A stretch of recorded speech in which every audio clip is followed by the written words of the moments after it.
What's up? We're back with another edition of the Kickoff, and here the Washington Redskins are entering Week 3, where they're going to face the Philadelphia Eagles on the road on Sunday. This is a big game for the Redskins because, believe it or not, they have not won back-to-back games since 2012, have not won in the division since 2012. They know it's going to be a hostile environment. You hear them getting ready with the crowd noise there because this is all going to be new for Kirk Cousins as he goes on the road. And a lot is riding on how he does because this is his opportunity. He was, got an opportunity at the end of last season, played 3 games, came in last week, did very well. But how is he going to do as the starter, the main guy, having to run this offense, in a hostile environment? That's what they're going to see. Jay Gruden keeping things simple for him, though. He said, look, just run the offense, be good on third downs, don't turn the ball over. You don't have to be the MVP this week. You don't have to win the Super Bowl next week. Just play within our system. If he can do that, we've seen signs that he can, but he sometimes gets ahead of himself, or sometimes he's got his mind made up too quickly and he goes somewhere with the ball and throws an interception.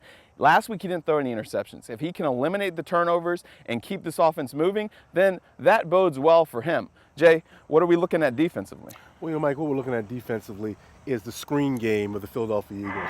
With LaShawn McCoy and Darren Sproles, dynamic running backs, great receivers out of the backfield. You look for quarterback Nick Foles to try to get those guys going because they've been going, in the first 2 games. Mm-hmm. They've done a fabulous job with that screen game. For the Redskins, look, they've been coached to recognize a screen, recognize how they have to attack that screen game. But it's a different thing actually being coached on what to do and executing. So the Redskins have to be disciplined. You're talking about Perry Riley and Keenan Robinson, those inside backers, they've got to be disciplined. Arakpo and Kerrigan, they have to be disciplined. You need these guys to really recognize what's going on and react accordingly.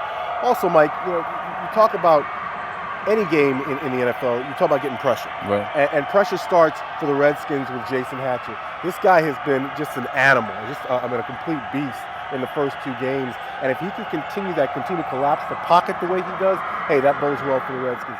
Only thing about that, though, he was saying he's got to modify his game just a little bit because of the screens like you're talking about. The Eagles want to suck him in. Right. They want to be able to go and then dump the ball right over his head and get, lots of yardage there. So what does, this defense have to focus on to avoid that over aggression? Well, it's got to be awareness. It's got to be following the game plan. I mean, they know what the Eagles want to do. It's no secret. They're going to get the ball to Sproles and they're going to get the ball to Shady McCoy. So for Hatcher, for the rest of the defensive linemen, for everyone on defense, and then especially in that front 7, you have to be disciplined. You have to execute the game plan because you can't, just rush up field against this team and say, okay, I'm thinking I'm going to get there, and all of a sudden the ball's being dumped over your head, and somebody's running 40 yards. So discipline. I mean, it's a word that's constantly talked about in the NFL on defense. But when you have a screen game like this, you have to be disciplined executing the game plan.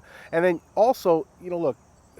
Bakari Rambo, no longer with this team. That's been a long time coming. The guy just couldn't get it done. And when you look at the mistakes that he made, the Redskins are hoping those mistakes will not be made with Brandon Merriweather back.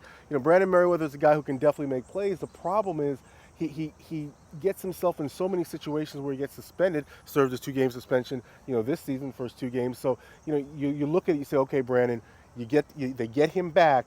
Will he make enough smart plays to keep himself on the field? Yeah, because you have to think that he's saying he's got to change his approach, but you got to worry about him becoming too tentative because last year when he came back, he really didn't make much of an impact because he was so afraid of getting hit, but he's got to make an impact. Another guy I think that's got to make an impact is Alfred Morris.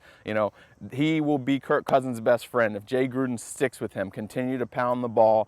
That way it sets up the offense, the play action. Kirk Cousins doesn't feel like he has to do it all. And then another guy, if they have him, is Deshaun Jackson. He's coming back home. He wants to make a big statement that the Eagles were wrong in releasing him. We still don't know exactly what went down there. Chip Kelly wouldn't say this week. He said he just wanted to go bigger, but you don't get rid of a guy who gets 1,300 yards and makes 3 Pro Bowls for you. But it's a matter of if he's going to be healthy. If he's not healthy, what do the Redskins do? Well, if he's not healthy, you're looking at Ryan Grant. This is a kid who they like a lot. He won a spot on this team, and they feel that he can get the job done. But also, let's face it, Andre Roberts filled in extremely well. Okay, so you talk about that outside receiver spot. Okay, there aren't many guys in this league with Deshaun Jackson's speed, but Andre Roberts, he did a great job last week filling in. And Pierre Garçon, let's not forget about Pierre Garçon. I Yeah. mean, I think sometimes Pierre Garçon feels he's been forgotten about. So, this is a guy who's a dynamic receiver. I mean, Mike Shanahan brought that guy here. A lot of people said, is he a number one receiver? Well, Mike Shanahan thought he was. And the guy, when he gets opportunity, shows what he can do. So I expect if Deshaun Jackson cannot play, I expect Ryan Grant to be a guy who's more involved. I expect Andre Roberts to really step up and take that slot. But mostly, I expect Pierre Garçon to be a guy who, okay, let's remember about Pierre Garçon. You say, don't forget about that guy. Right, exactly. So those are the things we're going to be looking for here. The Redskins really need a win here, so that way they can build some momentum. We'll see if they're able to. That's the kickoff, and we'll see you next week.